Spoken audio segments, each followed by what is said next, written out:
Hey fellow Aquas, how y'all doing? Welcome. We're going to be taking a look at your mid-March monthly reading here. So let's just get into this meditation. Darlings, I was taken to just a collage of different films and character landscapes. So let's just get into it. I was taken to The Greatest Showman, that film. Then I was taken to a show called Vita. I was taken to In the Heights film. I was taken to all of these different, I was taken to some period piece, and I'm just watching all of this, and I'm like, okay, what's going on? And then I saw the Aquarian Collective sort of come out of all of these roles and then take all of them, and they formed, this is interesting, they formed a box, like a proper box. And I saw the Aquarian Collective kind of getting this box all, closed and tight and right. And then taking the box, and then I saw the Aquarian Collective kind of look up, and I heard, it's time to tell your story. Let's see what the animal energy is. I'm like, time to tell your story. Okay. It's interesting. There's something about the box. It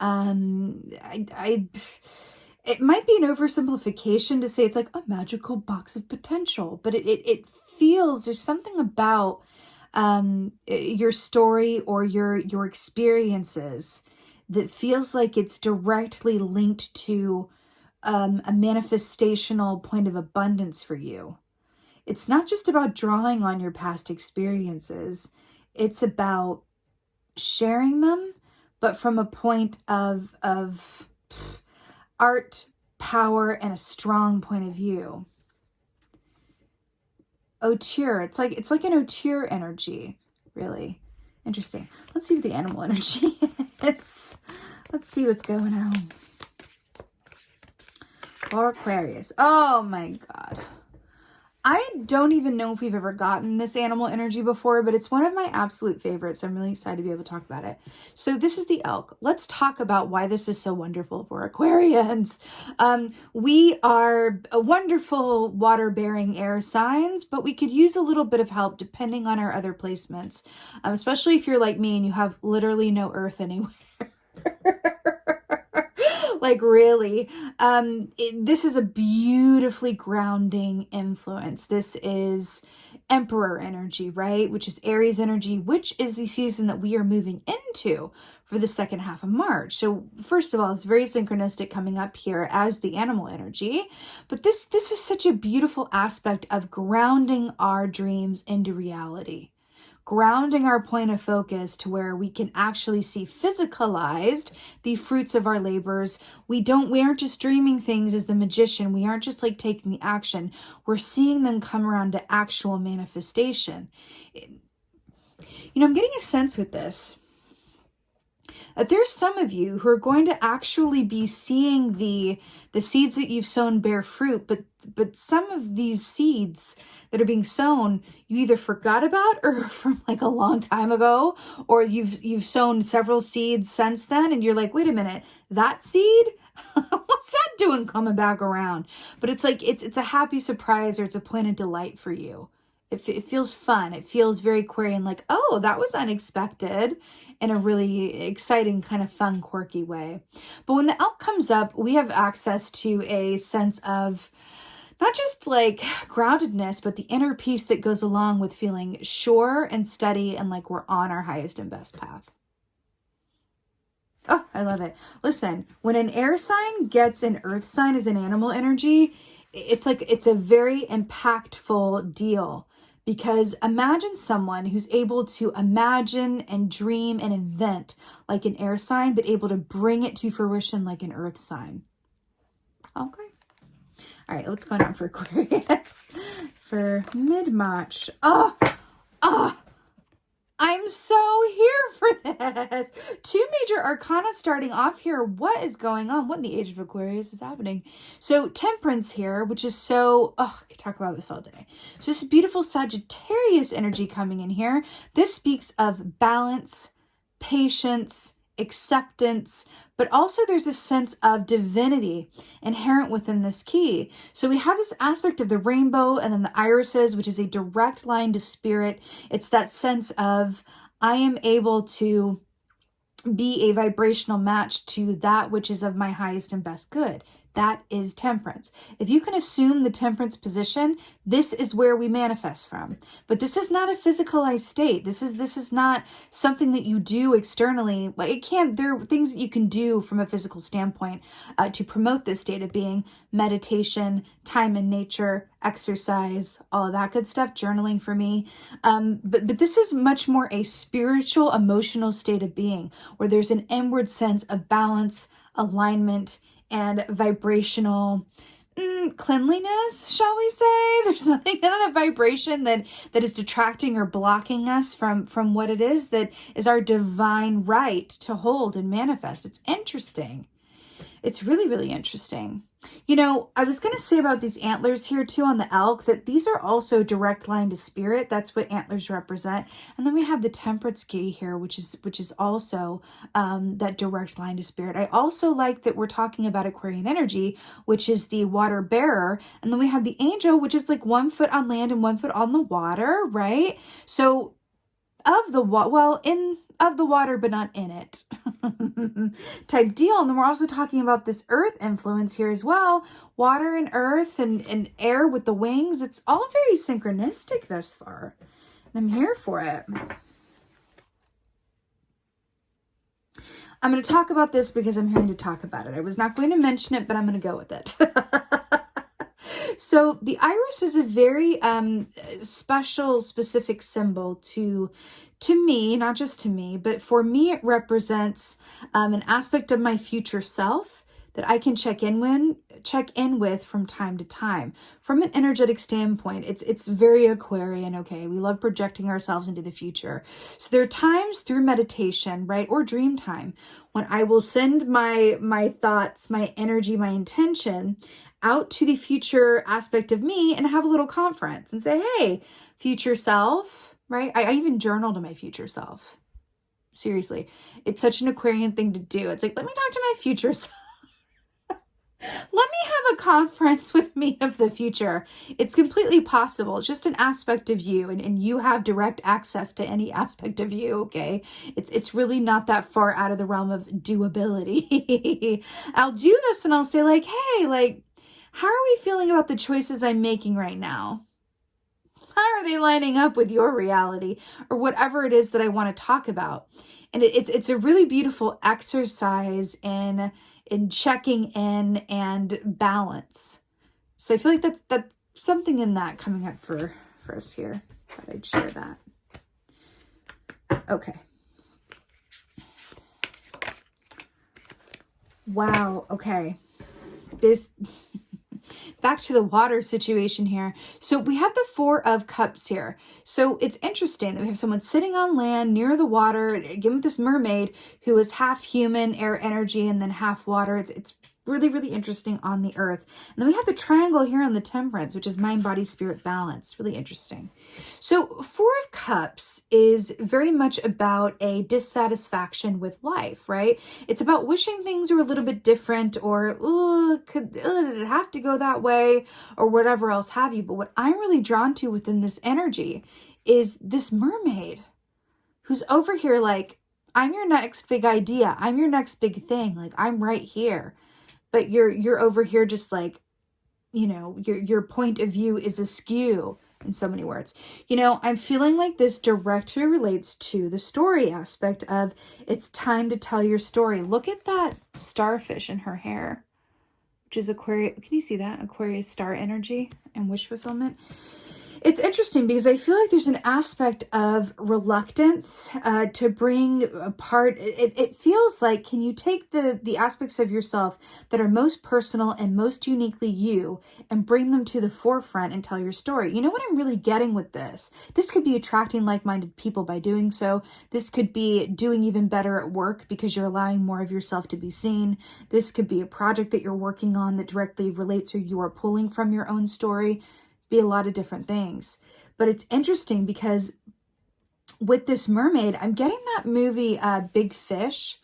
anyone's seen Big Fish, it's a gorgeous movie about the stories that we tell ourselves. And I feel like there's something in that where I feel like there's something about a reluctance to really go there and bring these aspects of yourself and the way that you see things out to the forefront in front of you in a tangible way. Remember there was that box, like why were they in the box? Like why were the stories and it's time to tell you a story? Why was that all boxed in? There's something about that. But then I also think about the Emperor and the aspect of the structure and the foundation with that as well. This Four of Cups. Let's see what else is going on. Is that a willow tree? Interesting. Okay. What else is going on?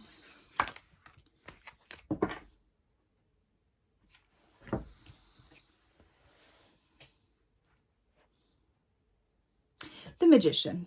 That just manifestation, willpower, being very clear on what it is that you are here to do and sending all of your focus and purpose to that place where we go, this is what I'm here to do. These are the tools at my disposal and I am focusing on this, right? But what I really like about the Magician is that this isn't necessarily about, knowing exactly what steps to take as a result of being clear about what you want. It's just about the knowing. It's about the clarity. It's about the building of that intention and raising that vibration to really allow your focus to have faith enough to align with it, right?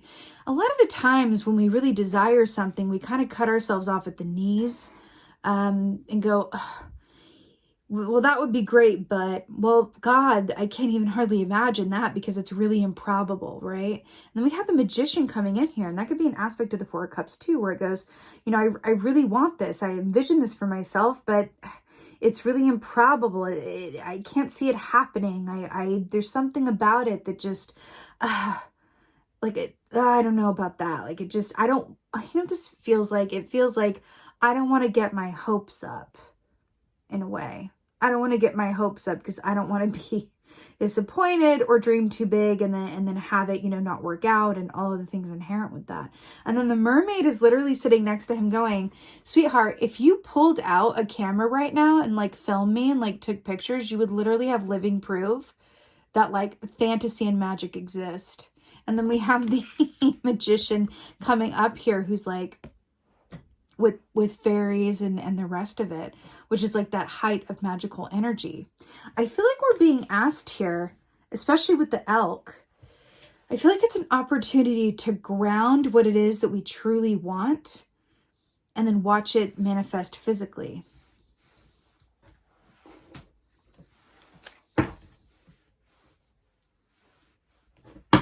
Let's hit some clarifiers.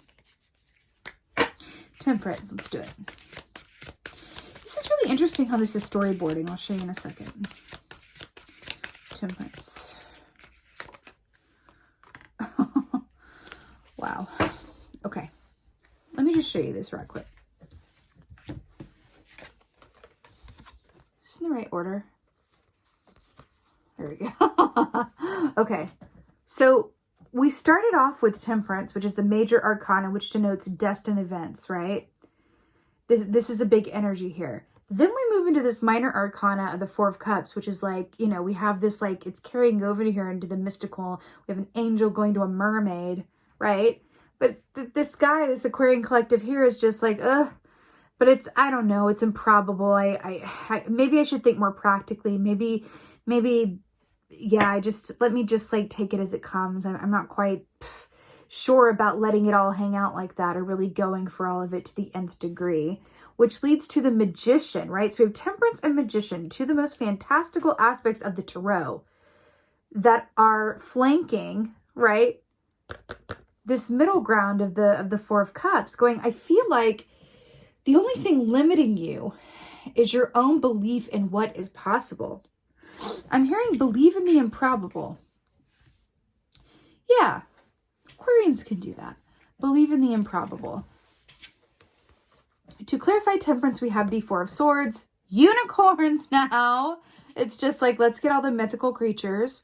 So unicorns. Unicorn is a beautiful animal energy of judgment, which is about, looking back in order to gain wisdom with which to move forward, right? Now, the Four of Swords, traditionally speaking, is about powering down and allowing yourself to know that you've done as much as you can possibly do at a given point, and that to allow it all to line up for you from the work and the intention that you've already set and the work that you've already done.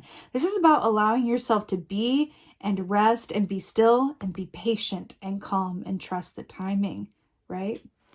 Which is interesting with Temperance. That's very much, Temperance with Four of Swords is very much, chill. It's all happening. Like just chill, chill, chill. Interesting. We're also talking about meeting up with our future selves, right? And then we have the Four of Swords here as well, which is also about sleeping and dreaming. So it's interesting as well. Four of Cups. What's going on? What's going on? What's going on?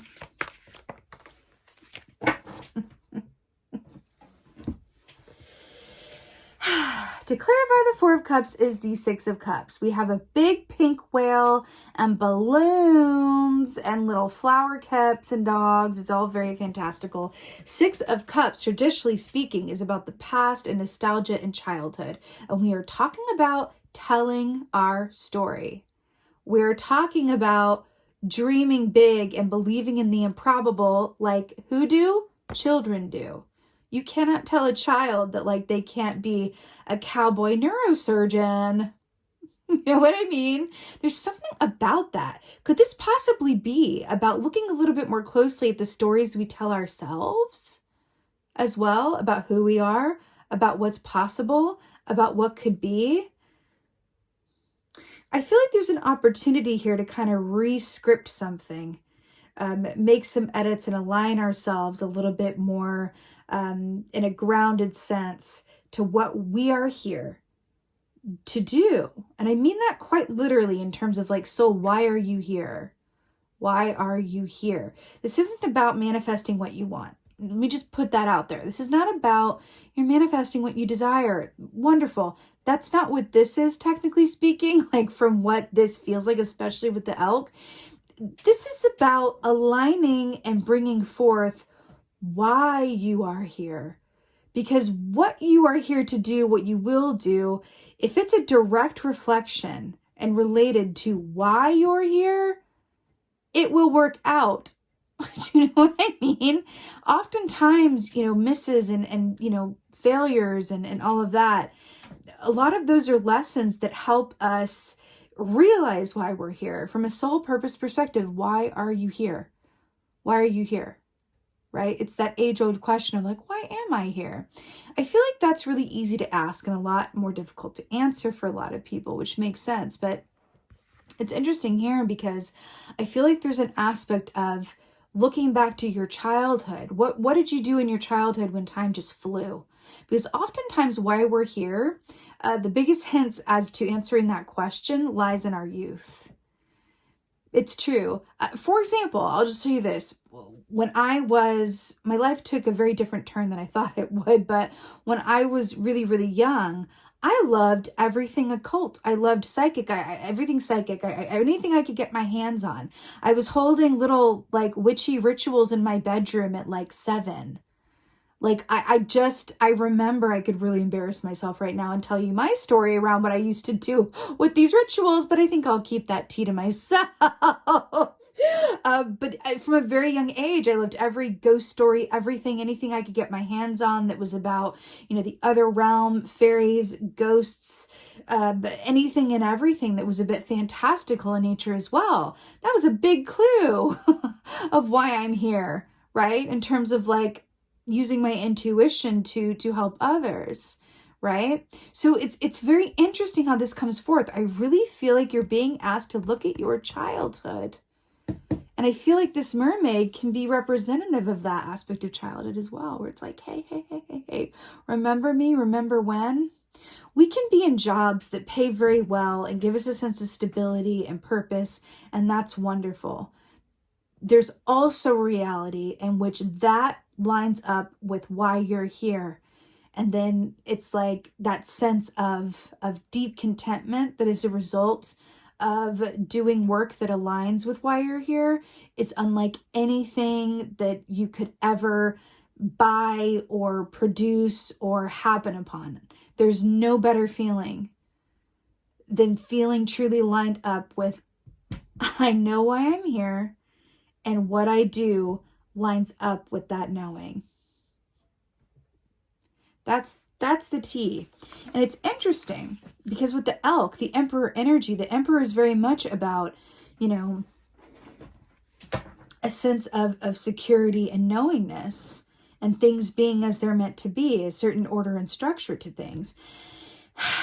I feel like especially because it is the age of Aquarius as well, this energy is coming through as the emperor in a way to go like, especially as we're going towards the spring equinox, which is the, oh my God, it fell on the floor. Hold on. Which is that balancing of the light and the dark time. There's something about that as well. Oh my gosh.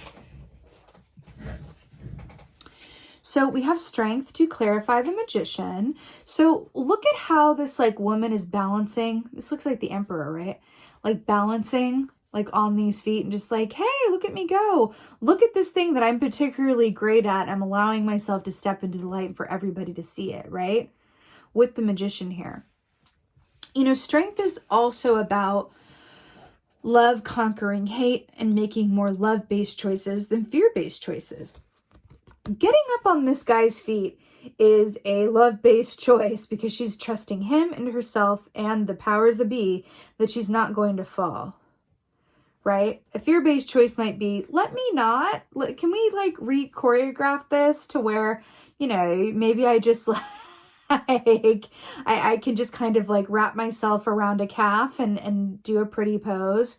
This takes a lot of like faith and trust, right? But it's interesting how we're talking about the stars here as well, telling our stories and allowing ourselves to really align with why we're here and bringing what is uniquely about us and our purpose to the forefront of our experience.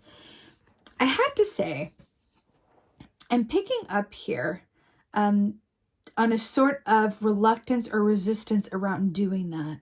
And I feel like there's a certain sense of either fear of failure or a fear of not being accepted or outing yourself in some way. And I would say to that, this is the time within the age of Aquarius. This is an opportunity and a time where a lot of people within the collective are kind of get this memo and are going to succeed leading with what makes them uniquely different and really banking on, you know, their dream as it relates to why they're here. And the other ones who are a little bit more reluctant to do that or still have fear around it aren't necessarily going to be in the same place and might see the others and go, oh, wow. I'm kind of getting a glimpse of what was on the other side of the abundance that was on the other side of my own fear, right? But there's something to that for sure. And I feel like there's also, we can take this literally and say it's the strength of your own willpower as well, moving forward, that feels really, really good. Let's go ahead and get an oracle. I'm feeling like the vintage. Feeling like the vintage. The past has no place in what could be. The past has no place in what could be. I keep hearing that with the Four of Cups and the Six of Cups.